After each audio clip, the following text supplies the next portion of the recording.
Fala pessoal, eu juro por Deus que este vídeo não é uma zoeira, o assunto é sério. Então, pede a saideira, puxa a cadeira, vem comigo.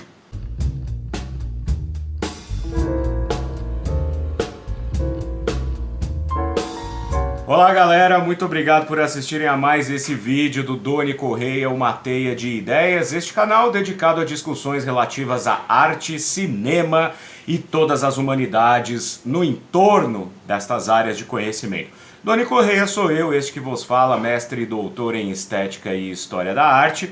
E já vou pedindo para você, se é novo ou nova no canal, para que se inscreva, ative a sineta, deixe o seu joinha e deixe comentários aí embaixo também. Desta forma a gente vai educando o algoritmo para tornarmos esta teia de ideia cada vez maior. Gente, eu quero falar com vocês hoje aí, fazer uma reflexão rápida, entendeu? Que não tem um conceito fechado, mas que me intriga bastante. Veja, nós estamos num momento, em 2022, em que os aplicativos e as redes sociais são cada vez mais democráticas e dão espaço para que as pessoas se expressem de N maneiras, não é? A gente tem aí as redes sociais fazendo com que cada vez mais pessoas com um toque no seu celular possa produzir cada vez mais conteúdo, sejam eles mais ou menos interessantes. E isso tem ficado claro em locais assim como, por exemplo, o TikTok ou o Quai, né, que é um outro TikTok aí. E muitas coisas têm aparecido, muitos vídeos, muitas encenações, muitas dramatizações, muitas delas com um sentido moral no final, com um sentido assim, uma tentativa de educação, que é muito bacana, né? Mas o mais das vezes a coisa acaba sendo bastante engraçada, porque as pessoas elas são muito espontâneas, obviamente que são pessoas comuns, como eu, como você, e então por causa disso eles não têm treinamentos como atores e atrizes e a coisa acaba ficando um pouco engraçada, mas é muito interessante sem nenhum problema, não é? Já que engaja muita gente e transmite uma mensagem no final das contas. Bom, isso me fez pensar o seguinte, para onde vai, né, a comunicação, para onde vai o audiovisual nos próximos 100 anos, né? E por que eu estou falando assim 100 anos, né? Vamos retroceder um pouquinho lá no começo do cinema. Quando o cinematógrafo foi inventado, ninguém nem acreditava que serviria para algo além daquilo que ele fazia, que era registrar uma imagem em movimento, uma determinada cena, um trem chegando à estação, operários saindo de uma fábrica, uma ponte sendo demolida, carros passando ali na Times Square, seja lá o que for, a cena que você quiser imaginar. Ninguém acreditava que o cinematógrafo, o cinema, pudesse se tornar aquilo que acabaria se tornando algum tempo depois. Os irmãos Lumière provavelmente não imaginaria que nós estaríamos arrancando os cabelos com um novo lançamento da Marvel ou da DC. D.W. Griffith jamais imaginaria que as franquias, né, cinematográficas de terror, de suspense, de comédia seriam tão comuns. Não tanto tempo depois, porque para a história, 100 e poucos anos é absolutamente nada, é uma vírgulazinha, né? E aí a gente tem que pensar como isso se dava, né, naquele momento quando os primeiros pioneiros começaram a trazer pequenas dramatizações, historinhas ali e quase sempre cômicas, né? Se não eram cômicas de propósito, eram cômicas de maneira involuntária. Mesmo se você pegar os primeiros filmes ali do Georges Méliès, que eram pretensamente filmes de terror, né, como Castelo Assombrado, de 1897, a gente acha engraçado, né, aquele morcego de plástico, assim, descaradamente de plástico, voando, pendurado num fio, e aí ele desaparece com um corte, e aparece de novo, e os fantasmas, assim, muito estilizados e tal.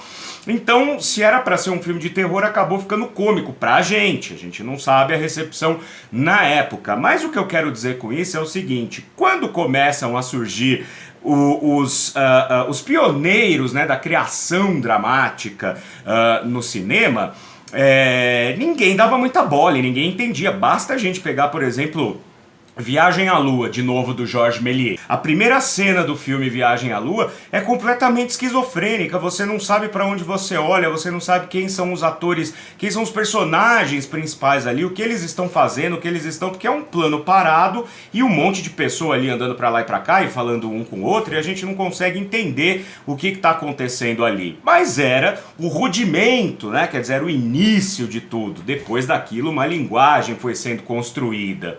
E aí, se a gente quiser pensar, né, um pouco mais pra frente, a gente tem, por exemplo, Chaplin, Max Linder, Harold Lloyd, Buster Keaton, Fatty Arbuckle, grandes gênios aí dos primórdios do cinema que se especializaram na comédia. Sem dúvida alguma, quem assistia a Charles Chaplin a partir de 1914, ali 1914, 15, não estava preocupado se ele era um grande gênio que colocava ali por trás dos seus discursos cinematográficos algum sentido maior, ou não pensava muito como ele enquadrava, como ele colocava a câmera. As pessoas riam, queriam rir, era pura galhofa. Aquelas gags meio circenses, meio pastelão, aquilo era pura galhofa. As pessoas ainda estavam se acostumando a compreender como aquele aparato que era o cinema contava uma história.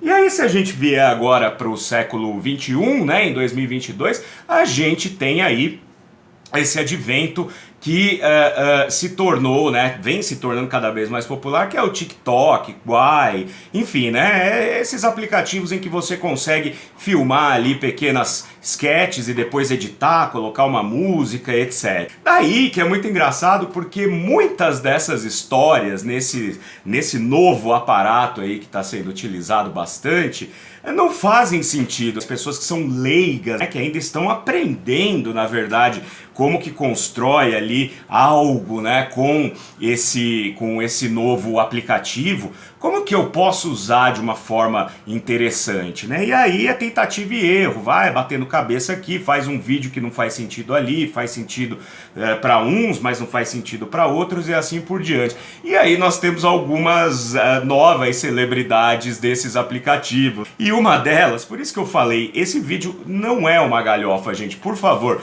fiquem até o final. Uma dessas figuras excêntricas que apareceu aí nos últimos tempos, no Quai, se eu não me engano, é o Just Marco, ou Stifler Master, como ele assina, algo do gênero, mas ele é conhecido como Marcos Sarrada. Olha só, né? Marcos Sarrada. E o Marcos é uma figura extremamente interessante porque ele faz uns vídeos nos cenários tecnológicos, né? Parece que ele está em alguma metrópole assim bastante moderna, e ele usa umas roupas assim que é uma mistura de um estilo descolado e ao mesmo tempo brega, e o aspecto físico dele é muito interessante. É como se fosse assim, ele parece muito Daniel Craig da Canon Filmes, assim, sabe? Uma coisa bastante marcante, né? Quando a gente assiste aos vídeos dele no Quai. Eu não sei se ele tem TikTok, enfim, eu vejo isso por outras plataformas, não necessariamente pelo próprio Quai, enfim, pelo TikTok. Mas o que eu acho interessante é que o Marcos Sarrada, como ele vem sendo conhecido, ele cria umas dramaturgias assim que num primeiro momento elas são esquisitíssimas, né? A gente não sabe muito bem o que está acontecendo, a gente sabe como começa e vê a cena final, que é quando ele dá aquela sarrada com a música de fundo,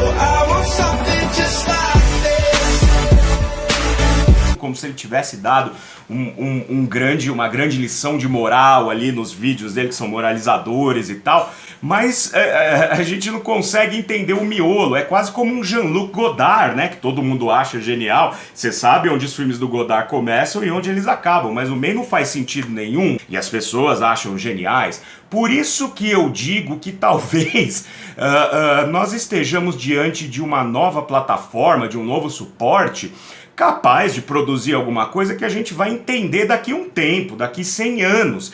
É a democratização do cinema na palma da mão do usuário direto. Nós temos o cinema, nós temos o streaming, nós temos, enfim, né, todos esses aparatos novos para consumir filmes. E depois, quem sabe, a gente vai ter esse novo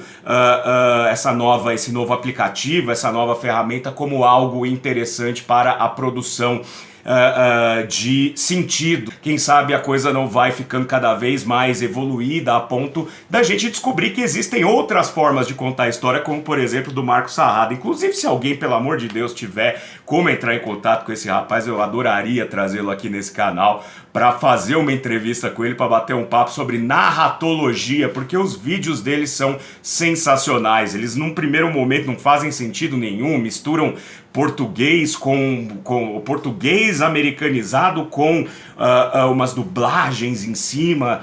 É ótimo, né?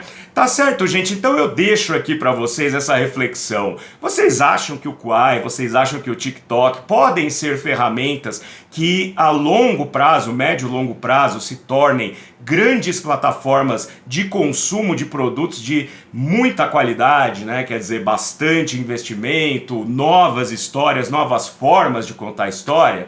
Deixem aqui embaixo o seu comentário.